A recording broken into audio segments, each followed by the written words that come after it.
All right. So I'm here with my man, George Liu, and CEO, founder of Gym Pillar. And I shot a message to him because I've been keeping up with your journey, as we talked about before, and I just seen a lot of growth in you. I found it very fascinating and someone I look up to as well, in terms of personal growth as well as business. So George, if you could just introduce yourself, glad to have you on board, man. And Thanks we for can having dive me. into it. For sure, yeah. For those that don't know me, my name is George. I'm the founder of Gym Pillars. It's a marketing consulting company for gym owners. So we help gyms essentially grow their business with mainly marketing and sales. Just helping them build out a process that works for them to get people in the door and sign them up profitably. So it's like ends up being a win-win for everyone. But that's a little bit about me and just my business. Yes. Yes. So the question, I know this is a cliche question, but how did you start this whole journey? Whether it be with personal development and then into business, how did that start for you? Yeah, for sure. Uh, do we want the long version or the short version? I mean, man, we have 1 hour, so Okay. we can do like a mid version. Okay, mid version, yeah. Because I've actually like throughout this past week, I've had like a few opportunities where I just dove deeper into my story. And it's like I feel like I can go like as detailed as possible because like there's a lot that goes into it, but also like I can also go super light. Well, But what do you I'm think would also, be most valuable? What do you think would be most valuable? to who? Okay. Most valuable to Uh, who? to who? Yeah. I mean, let's say, it's mainly for entrepreneurs, Okay. right? Okay. And so I think Yeah. that, for entrepreneurs, Okay. maybe just On- starting their journey Just starting or it. looking to Okay. grow. Yeah. Got it. Okay. Okay. So my story is I don't know if I've ever shared with you my story. Even the last time we caught up, but I mean I was born in Japan and raised in China. So my childhood was split between the two countries. And I moved over to the U.S. when I was about 10 years old. And the way I've really told my story is that it's like growing up is it really wasn't easy. You know, it's like it was hard because. When I was in China, I was always the kind of kid that was like, "Hey guys, let's do this, let's do that," right? And when I got to the U.S., I felt like everything was just stripped away from me, just completely pulled apart. And I remember like I just felt this like sense of wanting to belong somewhere and be accepted. And it never seemed it was always a little bit out of reach. And it felt like you're in a room full of people with a lot of bodies right next to you, but yet you've never felt so alone. And because like I didn't speak a word of English at the time, I looked different, I sounded different. When I ate for lunch was different. Like literally everything about me was different. Like I had a freaking bowl cut. People were able to automatically tell, like fresh off boat, right? It's like, so fast forward over to like middle school, my self esteem was very low, and even mental health, right? It's like so on and so forth. And it was tough. But when I turned 18, everything clicked for me. After I got accepted into college, so one day I looked in the mirror. And I was just like, I was really fed up, right? It's like at that point, it's like I think for anyone that usually starts off like a process or a journey diving into entrepreneurship, oftentimes I think it's usually caused by pain. At some point, like there's a breaking point for all of us, right? It's like at some point when we decide, hey, like we go through our life, and the pain threshold, like there's something that feels amiss, right? Something that just like is just builds and builds and builds and builds and builds and builds and builds. At some point, we decide, hey, enough is enough. Let me just take a plunge. Let me just go all in on this, right? Because I don't want to have regrets, right? So it was kind of like one of those moments. Age of 18, when I looked in the mirror, like the pain threshold was reached, and I was like, dude, like I don't like you, like I just don't like you. You know, so from that point on, like I decided to do something about that. So I started working out with a couple of my buddies who started working out like 3 to 6 months respectively before me, and I was trying to keep up lifting out of ego. But the good side that came out of it was I was pushing myself so hard that 3 weeks later I put on like 12 pounds. I went from 134 pounds soaking wet to like 146, and people started like commenting about it. Yeah, and people were That's like, impressive. and people were like, George, you've been working out, man? I was like, yeah. I was like, fuck yeah, dude. So I was like, at the point I was hooked, right? It's like, and that was the beginning of the building of my self-confidence. And I think that was when I started working on myself, and it showed me value and such in real time. And when I went off to college, I really started taking that work ethic that I learned and I started applying in other areas. I was like, does this work? Does this work thing work? So I started applying myself academically. I went from like a C student in high school to like a A student in college. Socially, my life blossomed. I joined a fraternity and just partying and all those things. And I went through that phase as well. And I also learned like professionally how to develop myself. Like, hey, like what is a resume? What is a CV? Right? It's like, what do you want to study? Like, why? Right? And I was able to land myself a really, really good job after college as well at LinkedIn. And then personally also, I started working on myself. I started reading junior year of college. I started writing down my goals. I started meditating senior year. So that was when my personal development journey began. And it all started with fitness, right? So typically start with something, you know, for a lot of people. And after college, I think this is where maybe a lot of entrepreneurs just starting out can relate to. It's like, you feel like something's missing. You know, like after I graduated, like I had a job lined up in October. This is 2018, and I graduated. I went to China for a month, and my sister played a big role in this. And pretty much what she was able to do for me, she was like, hey, like if you want to start something, like when's the timing ever right? I was like, oh, fuck, you're right, good point. So I came back. I started looking around. I was like, all right, well, what are all these different business opportunities, right? So, because I have 4 months to go, like from June to October, like I knew I had a safety net. So if I wanted to build something, like why not now? So I was looking around, did the whole things I looked into e-commerce, dropshipping, of course. Yeah, like affiliate marketing, like network marketing, anything that was like. That didn't require like a lot of money to get started because I was broke. I was like, cool. Like I don't have money, but I have time, you know, like, Right. and I've learned how to work in college. So, I believe my work ethic's there. So let me get started with something. Then 3 weeks of research, I landed on this ad that spoke to me perfectly. It was very well written. I still remember. It's like the creative too. It's like it's a casino. It was like flipping of a card, and it was like we know what you've been looking for, right? It's like drop shipping, Amazon fulfillment, network marketing. We've been there, done that. We've done it all. But you know, there's one business model that's always going to work, and it's the house at the casino. As long as businesses exist, they'll always need this. Click the link below to find out more. And I clicked on it and I was like, cool. It was like interesting. Put on my name and email, and then I consumed a 30-minute video sales letter. Came from this couple named Jeff and Jessica Samus. At the time, they were running this program called the Profit League, and before the Profit League. So that was how I got my start. It was a couple that was teaching people how to start their lead gen agencies for local business owners. And after I went through the video, I was like, man, this makes perfect sense, because at the time my brother was working at Facebook. So I was able to see how fast Facebook was growing as a company, right? And 99% of the revenue came from ads. So obviously the ads must work, right? So, and I was able to see what he was doing. He was managing like a lot of dollars as an account manager.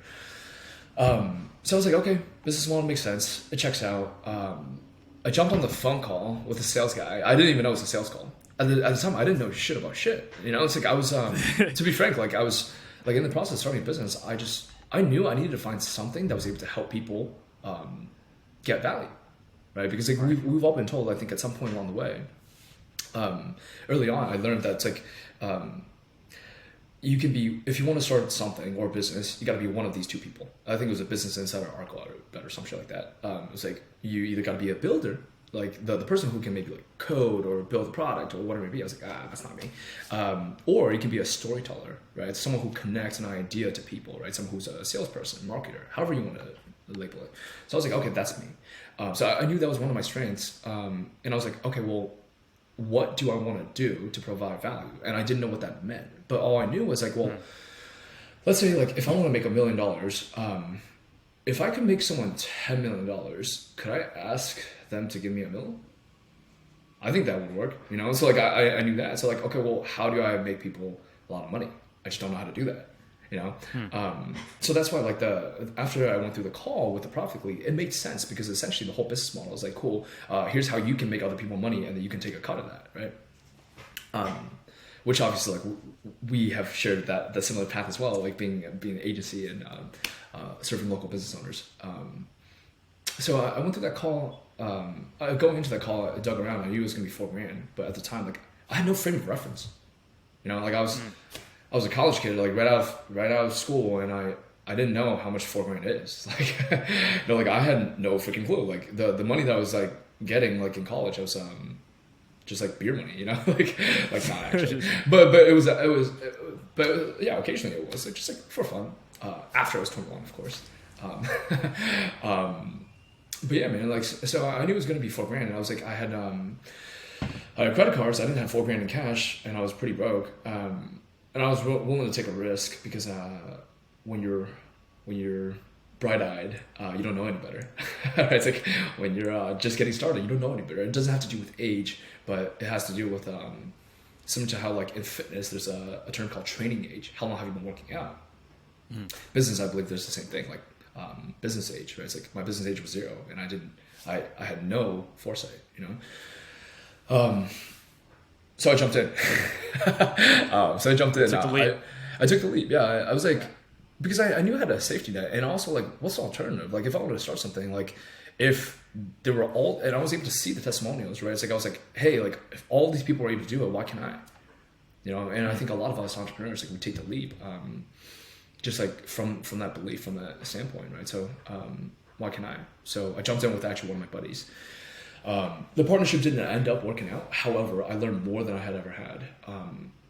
And when I decided to jump into the program, I was like, okay, well, let me help gyms, because if I could help gym owners, I could help more people that are like me. You know, so like that was how I got my start. And there's a lot of passion that surrounds that, because I knew how big of a difference fitness made for me. You know, so I just wanted to figure out how to make it work. Jump into space. I knew nothing, absolutely nothing. And it was the hardest thing I had ever done. The hardest thing. Like I never knew how hard something could be until I tried to start a business. What followed suit? How so? Could you go into that? Because I think a lot of entrepreneurs are either stuck in the phase of taking action, taking that first step, buying that course, investing in themselves, but also the perseverance to go through the challenges, the failures, the downsides. Can you speak a little bit about your experience going through those things? For sure, man. Yeah. I mean, like, it was just so ridiculously hard. Like, because when you're starting out, like you know nothing, right? And trying, and as someone who's trying to start a business, like you almost feel like this kind of pressure. Like the best way I can describe it is like I would compare it to like when I was first like diving into professional development, like learning how to interview. Right? It's like I remember when I was trying to learn how to interview and get a job. Right? It's like I had this thing going on in the back of my head that was like the sense of like unworthiness, where it told me that it's like if I wasn't showing up as like a Mark Zuckerberg, I wasn't going to get the interview. Like the interviewer wouldn't be impressed. I felt like this need to like impress them, right? To be able to get the job, right? So the same thing translates over to business. I feel as though it's like we're in the back of people's mind, people have this tendency to think like, oh, I need to have all my shit together. I need to have everything together. I need to be this put together person. I need to know everything for me to start this and actually build this. And everyone knows when you're starting off, you know fucking nothing. And if you were to try to pretend as though you know everything, like that's the fastest way to fail, right? Because then you won't be open to any new information. So, but for me, it was like wrestling with that dichotomy. It's like okay, well, I'm supposed like if I want to help someone, like I should be someone. I got to be someone who's put together that knows more than the other person. But I didn't know jack shit. And when you're starting off, you don't have a frame of reference. You have nothing. You don't know if like, is this the most effective thing to do? Is that the most effective thing to do? Should I be doing this? And your task list increases like line by line by line by line by line by line. And you have no way of understanding, okay, which one's a priority, because you have no way of, you have no frameworks, no decision-making process, right? And in the words of Tony Robbins, like, the quality of our life comes down to our judgment and our decision-making abilities, right? It comes from good judgment. But where does good judgment come from? It comes from bad judgments. It's like, it comes from bad decisions. So like, there's oftentimes pain associated with bad judgments, because there is, right? It's like, because it's, And it feeds into our fear of that ever happening again. Let's say like we have a conversation with a prospect and it goes terribly, and we feel this gut feeling in our gut, like, fuck, that was, I need to take a break. Like that was awful, and you're shaking a little bit, you know, like this past week, like we just brought on a new team member who's a new salesperson, and he's also fresh out of college, right? So like he hopped on a call. He's like, and after he walked out of the call, he was like, "Holy shit, that was tough." It's like, you know, it's like those things that just like hits you like gut punch. You're like, yeah. I can't continue, at least not for now. I need to take a break, you know. But it's just like going through those cycles and those reps, and that's the hard thing to do. Being willing to experience what it means and the consequences of having bad judgments, because you don't know any better. We all start there, right? And also starting off, it's like chances are the first time you do anything, it's like you're not going to be that amazing at it, right? It's like the first time, like let's say like in basketball, like the first time you take a shot, like did you make it or did you miss? You probably missed. First time you work out, it's like, did you know what the weight felt like without like it just like feeling so foreign to you? It's like, no, it felt probably foreign to you, right? So with business, it's the same thing, where it's at the beginning, like you're just not that good. And there's this longing. It's like, man, I wish I was so much better. I wish I was this good, like so on and so forth. And you also fall into this trap of like comparing yourself to other people that are so much further along their journey. You're like, fuck, well, like he's so good. Like, why can't I be like that? And you feel this frustration, this turmoil that's happening inside you, and it eats you alive, right? And then battling with those things, that's actually why it's hard. It's not because like people don't have the strategies and tactics. It's like battling with your own inner demon. Like fighting, like business, it could, anything that's that requires commitment, it could feel like an uphill road or a mountain, if you will, right? But it's this feeling of you going up this road, and like you're driving up this mountain, and this whole time you're trying your best to just go as hard as possible. You're trying to learn the strategy, the tactics. How do I do this better? Who do I reach out to? How do I call this person? How do I set appointments? How do I close appointments? How do I close this deal? How do I build this product? How do I figure out a domain? How do I figure out like GoDaddy, right? It's like, how do I figure out Google integrate? Like all these things. But in reality, we're having the other foot on the brake, where it's like we're having our other foot on the brake, just like eating ourselves alive with like this feeling of like not worthy, and this feeling of comparison, and all the guilt that we hold on to, right? So that we buy into. That makes like the internal struggles, the mindset, the real deep-rooted issues that we don't look at. So this whole time we're going up a mountain, foot on the gas, foot on the brake. So that's why it was so hard. Like, and it took me so long for me to learn how to just take my foot off the brake and just let it go up. What did that look like for you? Because I know the reason why I said I respect your journey up to this point is that I've seen you post a lot of things about your internal challenges and the things that you're overcoming. And I can relate, even with my story. I've seen it pop up. Unworthiness, just feeling inadequate, just feeling inferior. And so you talked about having to gas pedal, going hard, but also having a foot on the brakes.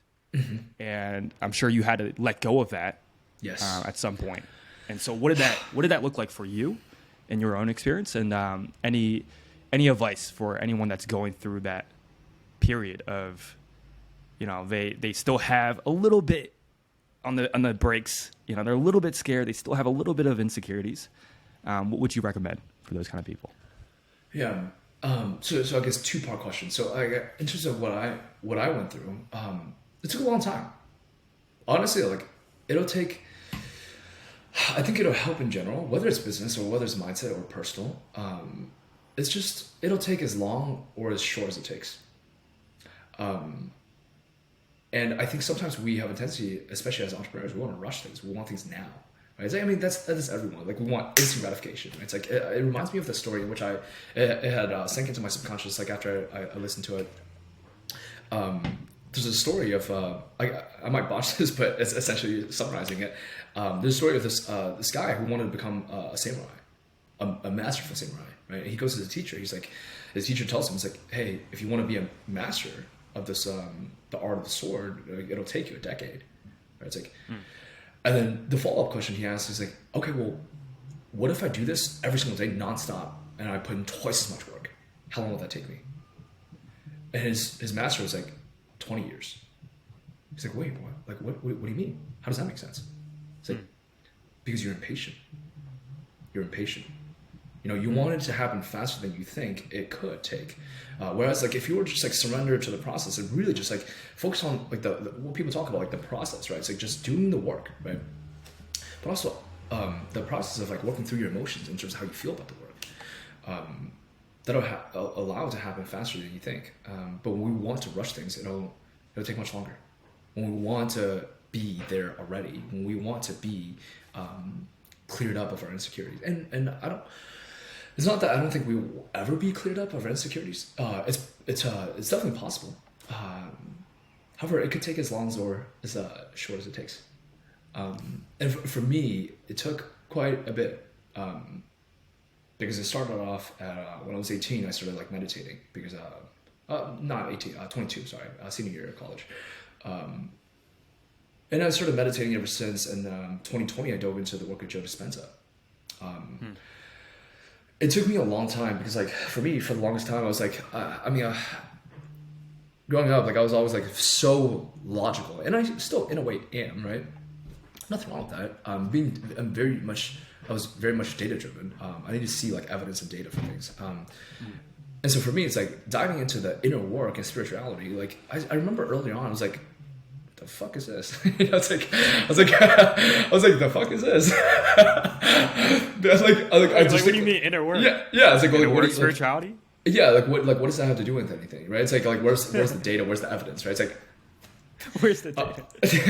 And I remember 2019, like this is when I was before I even went full time on business. I was still building it as a side hustle. My sister had gifted me this book for my birthday. It's called Becoming Supernatural by Joe Dispenza. Yeah. And I read through like 4 chapters of it. I was able to kind of get it.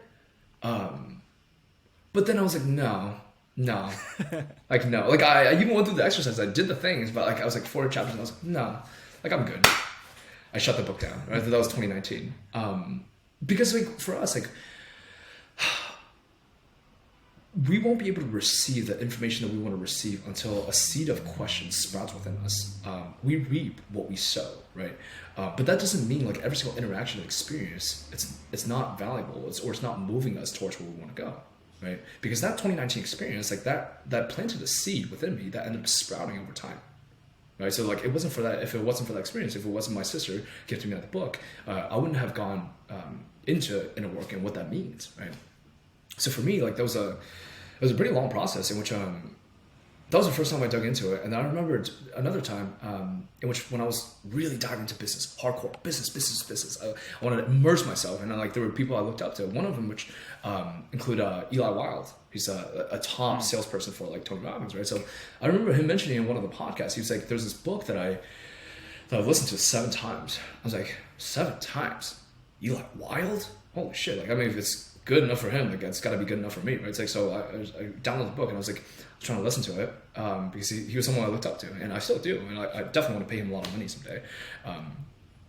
It's like this masterful salesperson. It's like, so I downloaded the book. It's called Power versus Force by David Hawkins. And I remember it was 2019 still, and I was trying to go through that book. I finished it, like because I was at the time I was prepping for a marathon. I was running a marathon, and while I was on my run, I was listening to the book, and I was like, nah. I was like information was coming in. I was like, no, like it's just like no, like I just don't believe this. Like it didn't make sense, you know. Like it just didn't. What do you? Yeah, I didn't mean to cut you off there, but like, what do you think? Because you say that a lot of you took the Joe Dispenza book, you took this book as well, and a lot of the things were just kind of like, nah, close the book, don't want to hear about it, just want to focus on business. Yeah. What do you think that part was? Like, was it a part that just didn't want to look into it? It was. I mean, at the time, it was like I really couldn't wrap my head around it. You know, like I couldn't wrap my head around it. I couldn't believe it. Right? It's like, it's almost like there was a gap. It felt like there was a gap. Like it was so far removed from the things that I believe I care about. I wasn't able to draw a line in terms of seeing how it connected and how everything connects. Right? And it just seemed so far-fetching. Seemed so out of reach. It seemed so quote unquote too good to be true. Like just like digging into this inner work, and that's like you'll be able to come across a different perspective or new lens of seeing like reality, if you will, right? It's like when you talk about these things, it's like it's so woo woo and so it seems so far fetched. I was like, nah. It's like what I care about is like running, muscles. I'm kidding. and business and sales and dollars, right? It's like I mean that it wasn't actually. I just cared about growing. But I just but it's like one thing leading to the next, right? It's like it was just so far fetched. I wasn't able to see how it connected. Like, how does inner work or spirituality, or like this way of seeing the world, this paradigm, it's like, how does that reflect over in business? Like, it's not gonna make me 10K a month, you know. Like, so why would I focus on that? Right. I just want to make 10K a month, you know. Like, just like actually doing good work and like serving people, you know. And that was like earlier on in my inner work journey, if you will, right? It's like the way I see it, it's like similar to how there's a training age and business age. There's also like maybe like inner work age, right? It's like in which way you first start to embark on it. As with anything, it takes time, right? And I think forcing it, right? It's like forcing it doesn't help. Forcing it upon ourselves and forcing it upon other people. It's like you're ready when you're ready. When you get pulled into it, you get pulled into it. You know, it's like there's a seed that was planted somewhere from maybe something you listened to, or maybe a word someone said, or maybe a sentence that you heard from someone, or from a conversation with someone, or a book you read, or a podcast, or maybe a stroll in the park, and you're like, huh, you know, something clicks, and then you get pulled towards this. Then you follow this breadcrumb of curiosity. You're like, you know, it's like because our brain, like, so my path was it's gonna sound funny, but 2020. Yeah, go ahead. Well, I like funny. So yeah. So 2020. That was when I quit my job at LinkedIn. After a long struggle, I was just like, enough is enough. Like, dude, like I can't do this job thing. I can't do it anymore.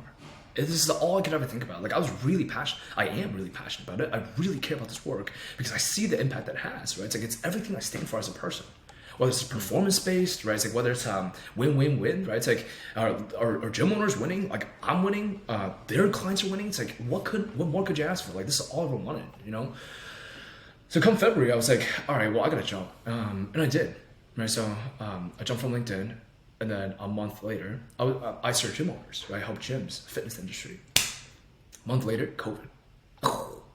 This is March of 2020, right? March of 2020, yeah. COVID's happening, yeah. How COVID's happening, I remember distinctly, like, when it happened too.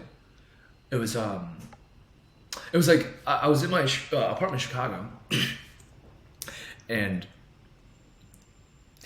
I remember, like, I was just doing work. Like, I was just really excited, but like, I was super gung ho. When I left, like, maybe a lot of entrepreneurs can relate to this. Like, when the feeling that you get when you quit your job, or when you feel an alignment towards something, your whole being opens up. You feel fucking alive.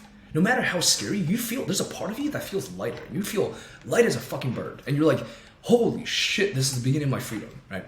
And I felt that way. So like, I was working hard for like a month. I was just going at it. I was like, oh my God, like the freedom that you feel when you don't have to put your attention towards like a full-time job or work, it's like, that's incredible, right? So I was just pouring myself into the work, and the next thing I know, I remember the last thing that happened before COVID, it was I had two roommates that were still working at LinkedIn, and I remember we went to a St. Patty's Day party, right? Like a get together, and like that was, and then after that, like we came back, and then I remember when it became real for me. It was when they were like, yo, like, I'm actually gonna go back home. Like, I'm gonna stay with my family because of this whole COVID thing. I was like, huh? I was like, okay, yeah, no worries. I mean, like, I respect it. It's really serious. He's like, oh, yeah. I was like, that was when I was like, huh? When I started like, personally diving into my sphere of influence, my world, right? It's like, I was like, oh, wait, wow. Like, because up until then, like, I blocked everything out. Like, I have a tendency to tunnel vision. And I was like, oh shit, like, this might be something to look into. And little did I know, like, COVID was happening. So that ended up being a hard year, but in general, it was just a really hard year. But March, coming out of March, like, that was when I started, like, really diving deep into the inner work, because I felt like I needed to. I needed to help myself stay composed and be like, cool, how do I not freak the fuck out when I just quit my job and I have I think like 4 or 5 months of runway, and now all of a sudden like the people that I help, their business is shut down. But so I forced a composure upon myself, and I was gonna dive into I was gonna attend a Tony Robbins event, UPW, in March, Unleash the Power Within, but obviously that was canceled, and that was when it became real for me too. As a constellation, Tony was able to, it was super generous, he gifted everyone his personal power program. So it's a 30-day personal power program. And I remember distinctly that even Tim Ferriss had gone through it. Before Tim Ferriss started his first ever business, I think Mind Quicken, right, his nootropic company, as he talked about in the 4-Hour Work Week, he went through personal power and made a huge difference for him in terms of his decision-making process. So I was like, wow, I'm super excited to dive into it. So I did. I went through it twice, so I went through it twice within the next like 2 months. And that was when I really started working on myself. That was a trigger. That was the first trigger. Because for the first time, my mind was freaking blown, man. Because I was spending so much time by myself, and there was no one around me. So I was working my ass off, like physically. I was pushing myself. I was like, I knew if I wanted to actually survive this and like live through this, I wanted to become the kind of person where it's like, I'm unfuckwithable. Like as in like no matter how hard things can get, I won't bend. I won't break. I can bend, but I won't ever break. So I feel like I needed to be that kind of person, right? So, and that was the mindset I was getting myself too. Like at some point, like physically, like I was working my ass off, at home workouts. My workouts ended up going over like to 2 hours to 3 hours. And there was a time in which like when I got sick, I think I came down with COVID, because I started having a little bit of hard time breathing. But like I remember during that time, I was like, cool, like I'm gonna go extra hard. So like that was when I ran my workout time to 2 hours to 3 hours.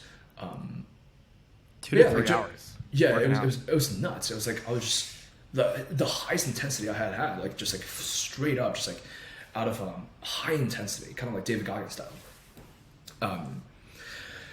And for me, like that was when I also dove into personal power, and for me, that was when the incentive for me was like aligned. Right? It's like I was like, cool, like well, I needed to level up, so to speak, right? So I dove into personal power with an open mind. So at that point, I was ready to receive, but not something that was so far-fetched for me as far as like spirituality or like deep inner work and stuff like that, but just rather like mindset, right? It's like, how do like if it's good enough for Tim Ferriss, it's good enough for me, right?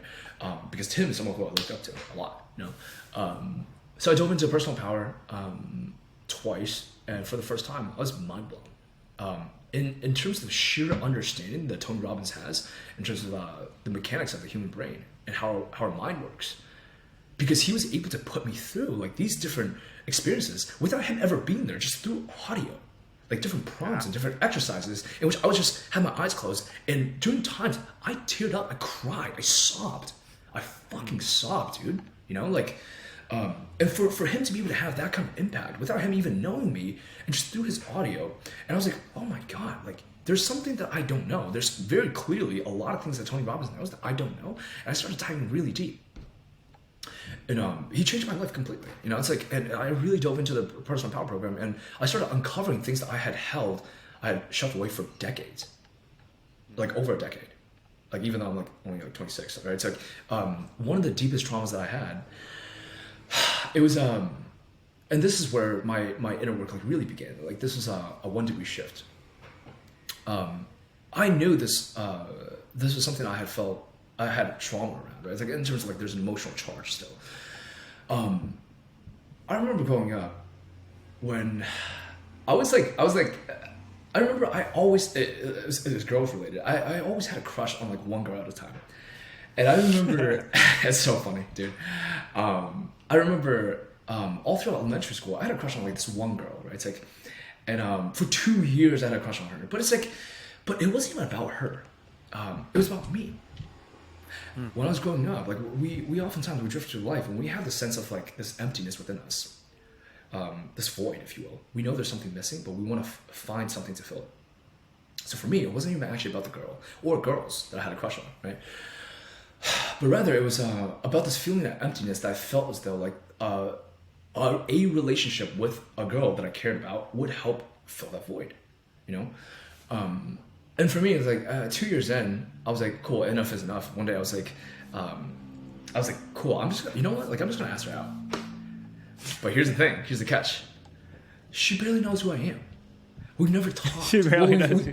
We've never talked. Like, it's a story that I was telling myself for like 2 freaking years, right? It's like, it was just Wow. like, right. It's like, and I think, like for me, it's like, because like for me, it was a form of escapism. Like whether it was like having a crush on a girl or like video games that I was playing a whole lot growing up. It was a form of escapism. I was running away from my deep trauma. Deep, like this feeling of emptiness, right? So like, so seventh, I think it was 7th grade. I decided to ask her out, and I didn't ask her out directly. I asked a friend of hers and mine to ask her out. and this whole time I was like, oh, yeah, there's no way she'll say yes, right? Because like she doesn't know me. And but there's a little bit of desire and hope in the back of your little mind where you're like, because like in China, this is gonna work. Yes, exactly. So and when I was in China, I was like, I had consumed so much soap opera, and like in China, it's like super romanticized. It's like this unrequited love, right? It's like, oh, George, I have been in love with you all this time, right? It's like, so like there's this little voice in the back of my mind. It was like, okay, well, what if? What if? So I went through that day. I remember like I was shaking like the whole day. I was like I was shaking, you know, like, and I remember like I think it was math class when me and that kid had the same class together. I think the way I asked her out was like I wrote down a note or something like that. It's like, will you go out with me? Like something like that. It's like, and it was like a checkbox or something like that. And I gave it to my buddy to give it to her because they're closer. So funny. Wingman. Then, he's the wingman. He is the wingman. Yeah. Yes. And then I remember during that class, I distinctly remember just looking back. And I was trying to catch his eyes because that was the first time we had class that day. I was trying to catch his eye and look back. And I still remember these moments. So he looked over. He saw my eyes. And it was etched in my memory for a long time. I just remember him just going,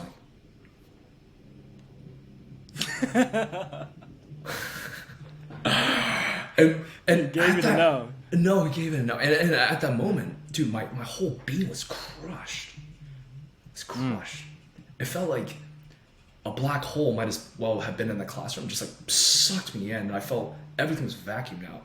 And I felt like myself just like shaking a little bit. And I felt tears coming up. And I was just trying to keep it together. And I felt this like red hot shame, you know? And at the time I didn't know it was shame. And I just felt like my whole body just getting hot, right? It's like, and it's like I started sweating. And I was trying to keep it all together. And I was like, can I go to the bathroom? I'm just gonna go drink some water. Yeah. And I think one or two of my friends, like they knew that was happening as well, right? It's like, I think one of them had a class with me. And I just like walked out of the classroom and I went to go grab a water fountain. I started like shaking a little bit, you know? And I was heartbroken. And what I felt back then was like, it was an experience that like really marked me for a long time. It had, you know? How long do you think that was? Over a decade. In your nervous system, in your memories. Oh man, over a decade, man. It's like, I gotta say, it's like, it's literally like it wasn't fully cleared up until last year. Last year, 25. So I was 13 at the time, right? So like, and so I was 12 years. You know, like I remember having a conversation with one of my longest best friends that I had. We've been friends since 5th grade. We even had a conversation back in 2019 over dinner when we were in Chicago together. We sat down, we grabbed it was like chicken and waffles, and we're like, it's like, dude, like, how long are you gonna let this like haunt you for? How long are you gonna let this hold you back for? I was like, you're right. You know, like at that time, like as years passed by, like I was open and I was more open to just having attention wrapped around it. Right? It's like just even dealing with it or looking at it. Right? It's like in terms of what it had meant for me. And because it's not about like a girl rejecting me. It wasn't about that at all. It wasn't even about the girl. Right? It's like it's not like a big deal. What it really was, it was it marked me. I bought into this what there's a term called the trance of unworthiness, as in I bought into this belief that I wasn't good enough. That I wasn't good enough. Like that's when it marked me. I bought into this belief that I was not good enough for this girl to like me. I was not good enough for me to get good grades. I was not good enough for me to play well in basketball. I was not good enough for other people to like me. I was not good enough. That's when it marked me. You know? It wasn't about the girl. Of course not. Right? And the pain that you go through. It's like, when it comes to human beings, pain is, it's all relative, right? It's like, you can have one person, like, let's say, like, if I were to slice off their arm, like that, like, or get shot, that could be 10 out of 10 pain. It's like, fuck, that hurts, right?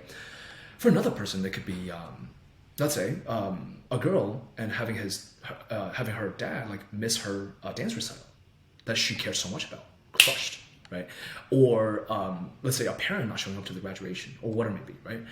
Or for me, in that case, like, that girl that I had a crush on for 2 years just completely rejected me, right? It wasn't her fault, of course not, you know?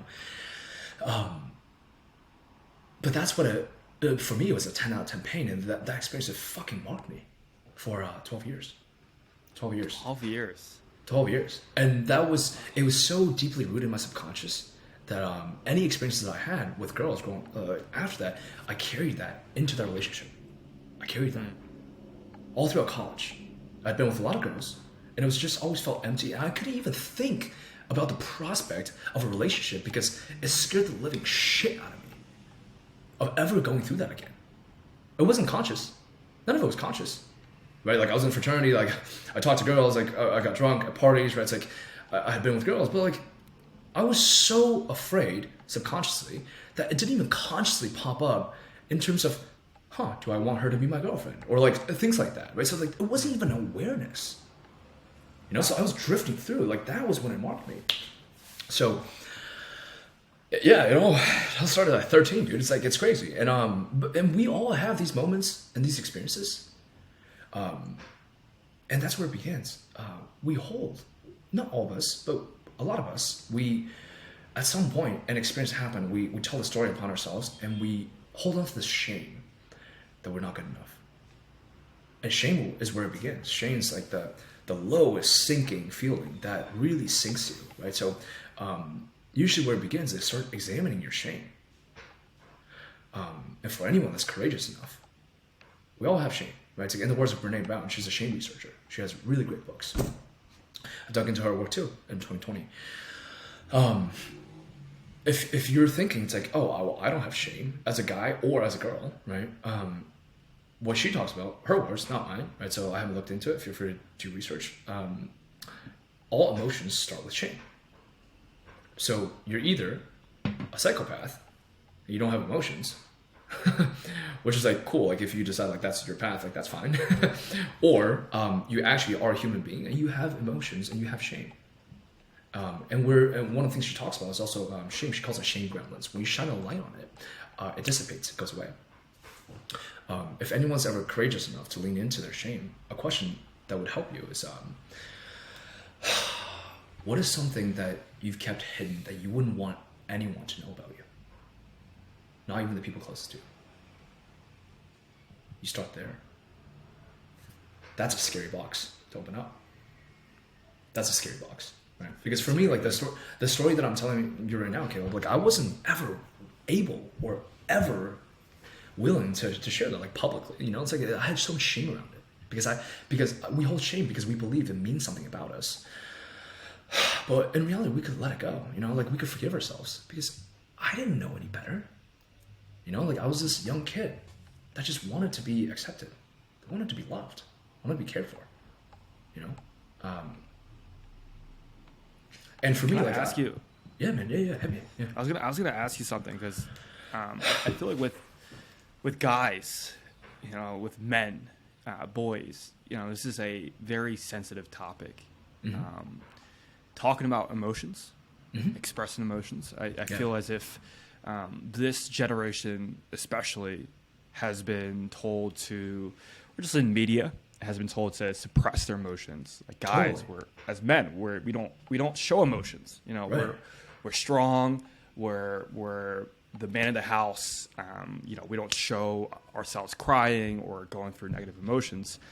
And just to be transparent, when you were talking about shame, I thought about the experience I had that I wouldn't want to share to anybody, and I want to just put it out there because I'm working through it. Yeah. But I used to wear makeup as a guy, just because I was Asian, and because I had small eyes, and a big nose, and a big lips, and I was so insecure about my looks growing up in high school, and it's a lot relating to your shame that you talked about.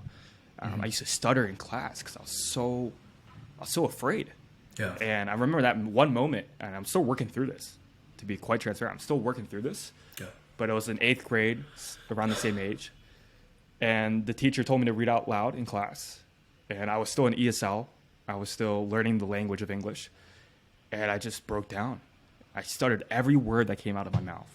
And I remember everyone in the class laughing, and I was just there, so ashamed, so hot, so red in the head, and just wondering, like, what is wrong with me? And I hated that part of me. And that I realized I still carry that in my life today. We all do. And yeah, and it's hard to go through that journey. It's very hard to go back to 10 years, you know, over a decade, to resolve those moments or just to understand those moments a little bit better. What's your thoughts on that? Like for guys especially, you know, I'm sure this addresses everybody, but everyone goes through some sort of trauma.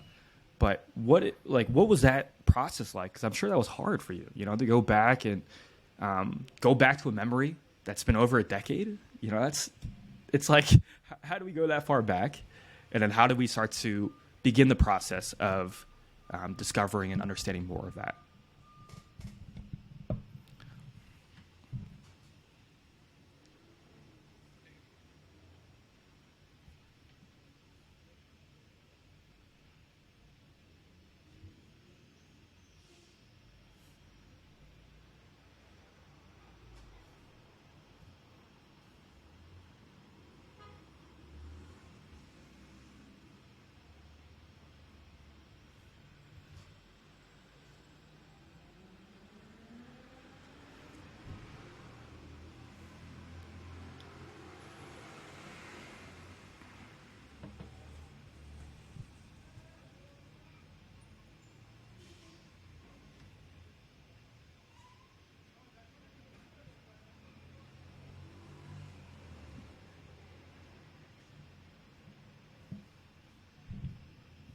All right.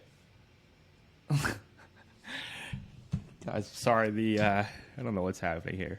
Give me a second. Let's see. Settings. All right, seems like he left. Okay.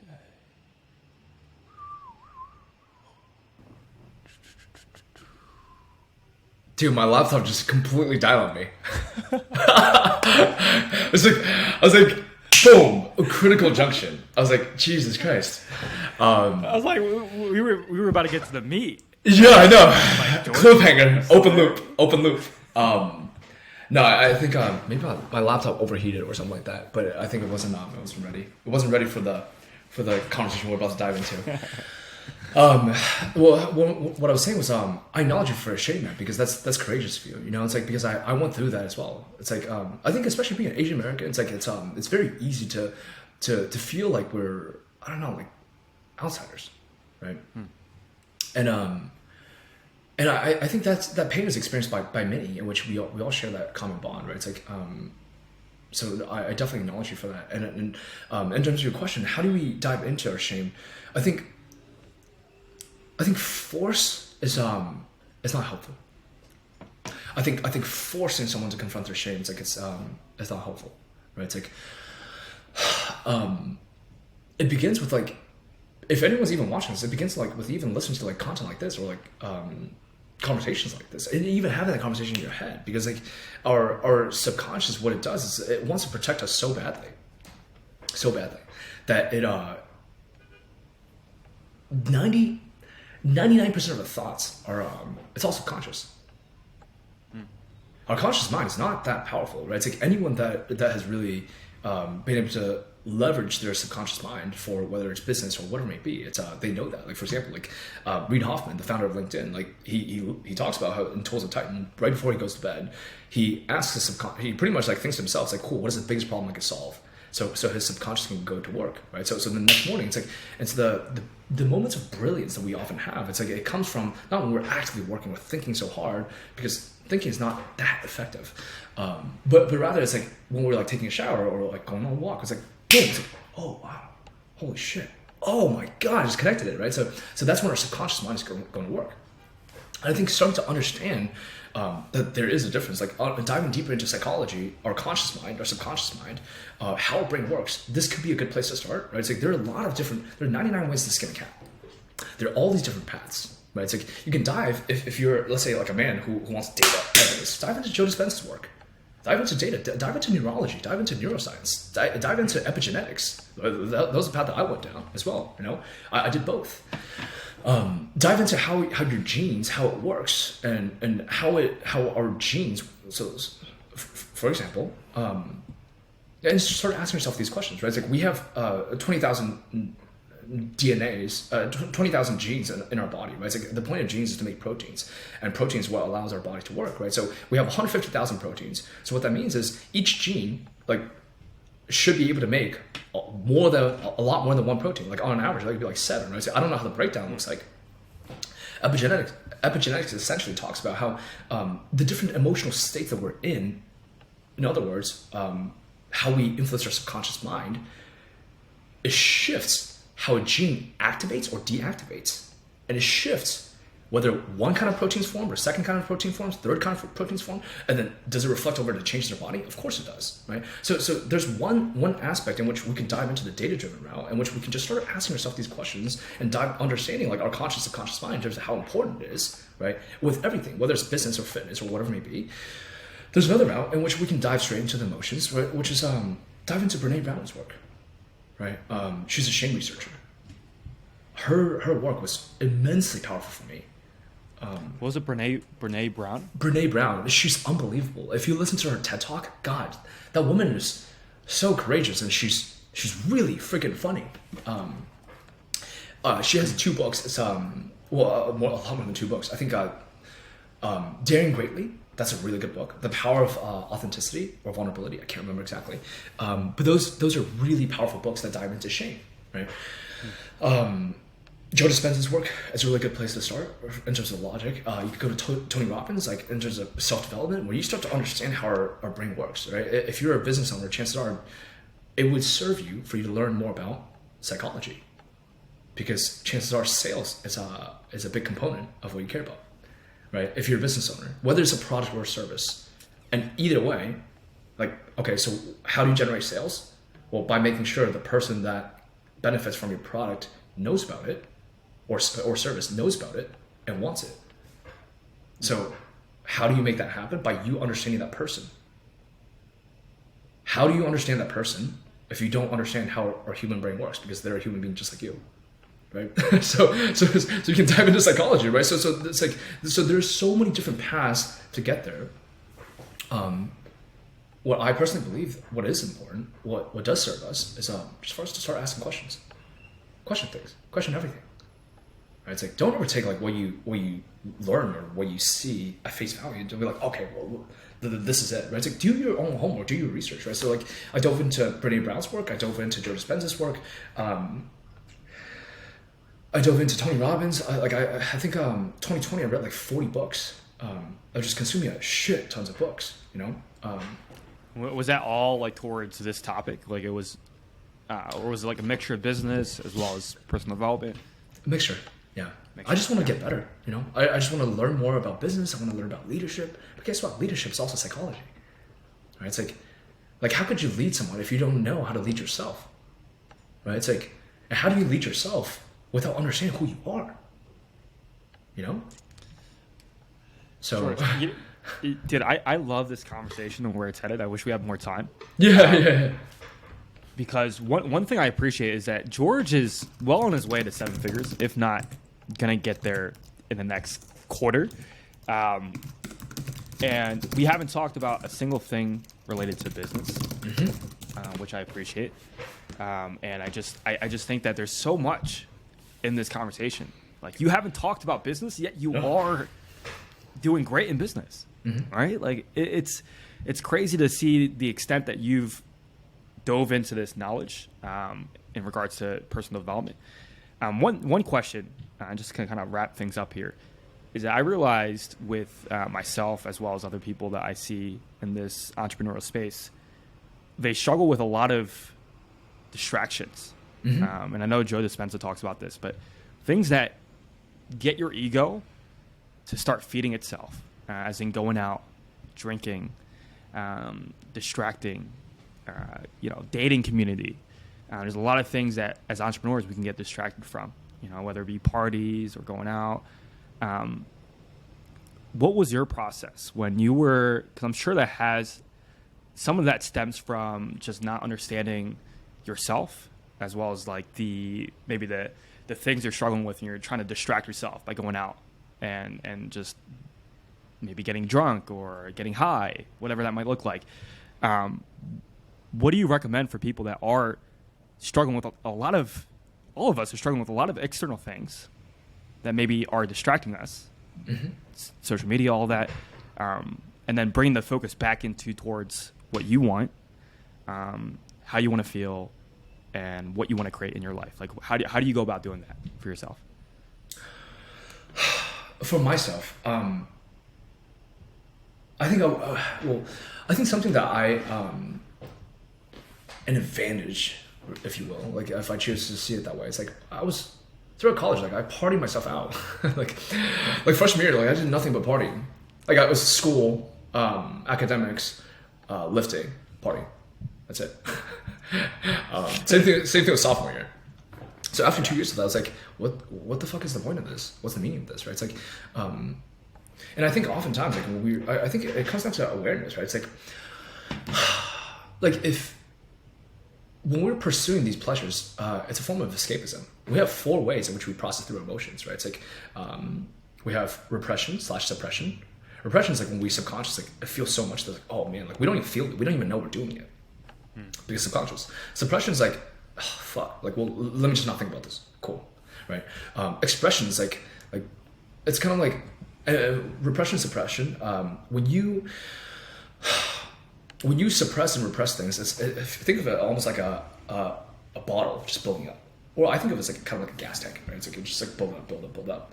At some point, like it builds up so high that's like something small can trigger you. Like I don't know if anyone else watching this has ever been able to relate, but like maybe something small with a conversation or in your business, something happens, and then all of a sudden you're like, fuck, right? It's like you're just like freaking out, right? It's like that's expression, and that's because you repress and suppress so much anger within you, right? That's expression. Third is escapism, right? Escapism is like it's when we look towards things that are oftentimes external to ourselves, and we pursue pleasure, right? Looking to move ourselves away from pain, we pursue pleasure and gain, right? Whether it's I think dating, that's the most common. it's the most common, right? It's like, and especially like, because once if that's not resolved, like then like as an entrepreneur, like when you make more money, guess what? You'll self-sabotage your way and you come crashing down. Right? Because like there's still an empty feeling, this hole within you. Like, what are you chasing after? What are you running away from? There's still that feeling that you're chasing after. So like the more money that you have, like you'll just put it towards like whatever, like girls, blow, or drugs, or alcohol, or partying, or yachts, or whatever it may be, and it doesn't even make you feel whole. So what are you chasing after? Right? So it's like the escapism, it's like that's real, right? It's like whether it's and it could take place in the form of even things that society labels as constructive, right? It's like fitness. For me, how I started my fitness journey, that was my form of escapism, fitness. Same thing with gaming when I was a little kid. Same thing with like girls, like when I had a crush on girls, that was escapism, right? It's like same thing with work and starting a business after I graduated. I was escaping through my work. That's how relationships fall apart, right? So like even work is escapism. So it's not that the work is bad or fitness is bad. It's the intention of where it comes from. Where does it come from? You know, because you can have like an intention of doing work for the sake that you love what it represents and what it means to you and the kind of impact you're having, or you could do it as like, cool, I'm doing this so I don't have to worry about my family just like being mad at me because I'm never home. Whoa, right? Let's get real. Big difference. Big difference, right? So escapism is like the question to ask is like, cool, like, well, what are you running away from? What are you so scared of? And we have the courage, and we all do, to ask yourself that question and think on it. There might be an emotional reaction.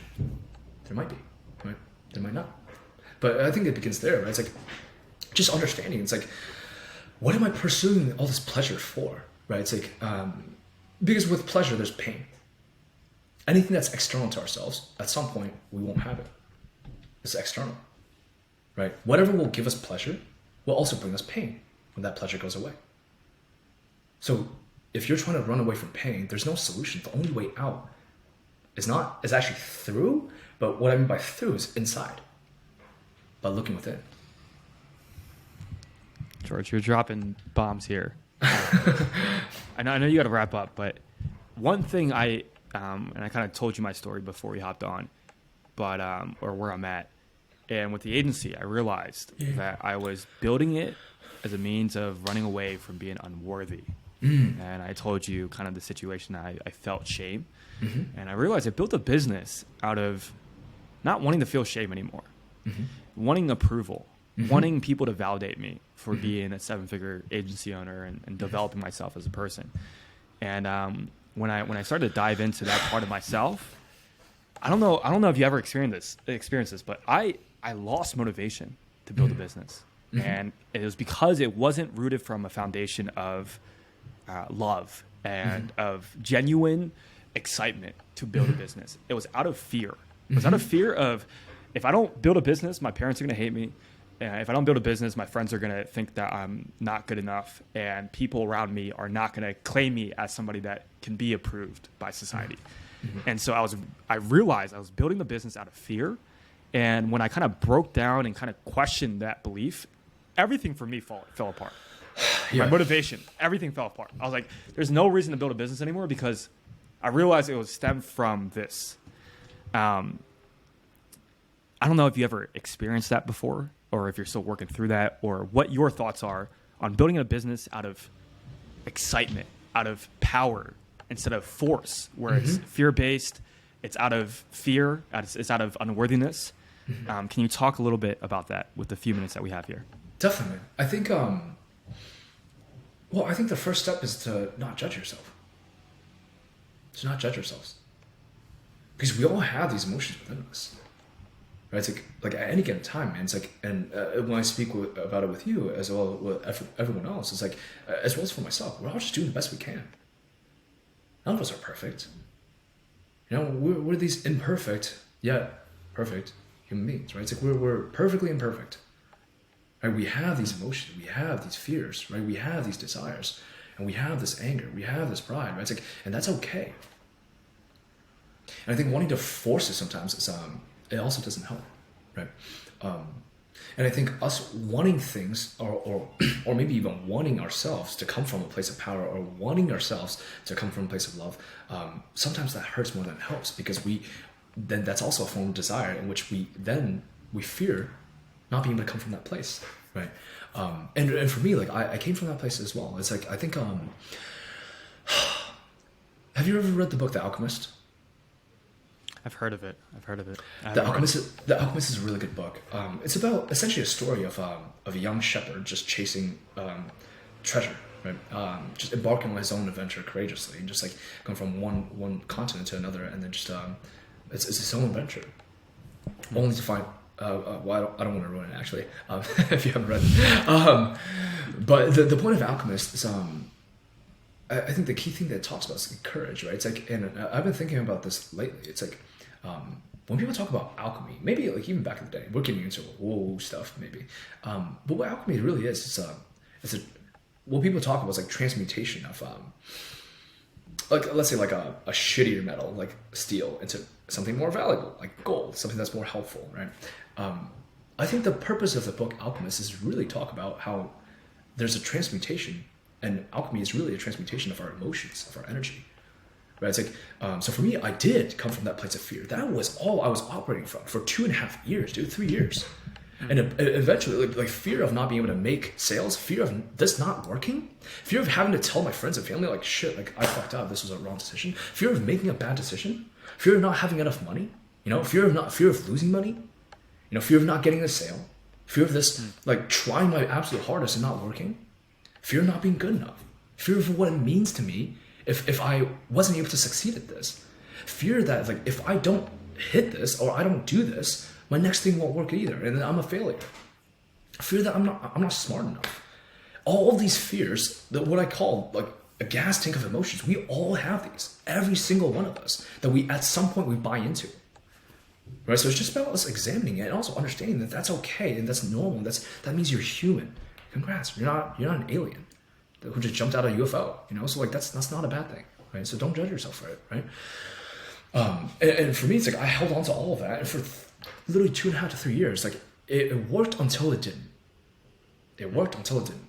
At some point, it was helpful. It's like because when we're coming from like a place of fear and desire, it's like it's more powerful. Like there's more energy behind that than it's like being apathetic, being like, fuck, I just don't want to do anything.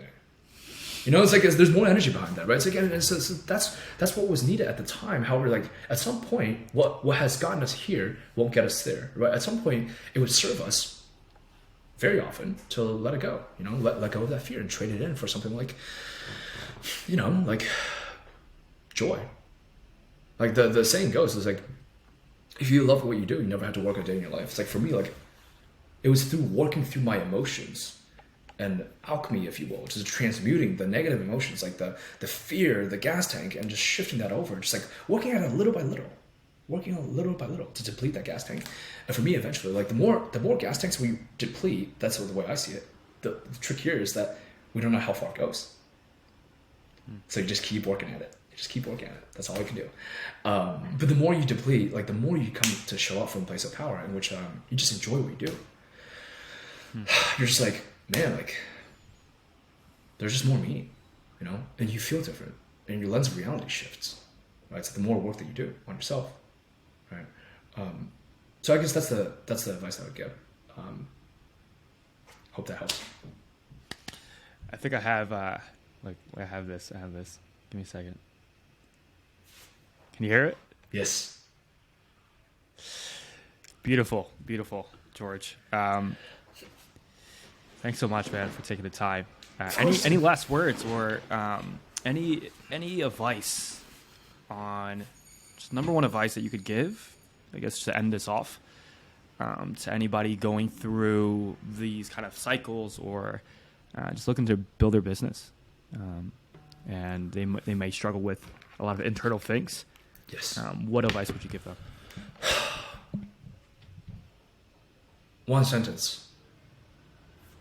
You are more courageous than you think you are.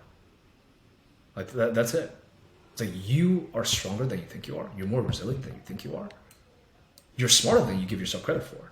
Because we beat the shit out of ourselves. Right? We hold on to this guilt and we feel like the sense of unworthiness. We beat the shit out of ourselves every single time. When things are working, it's like, good, it should be working. When things are bad, it's like, why the fuck is this happening? We beat the shit out of ourselves.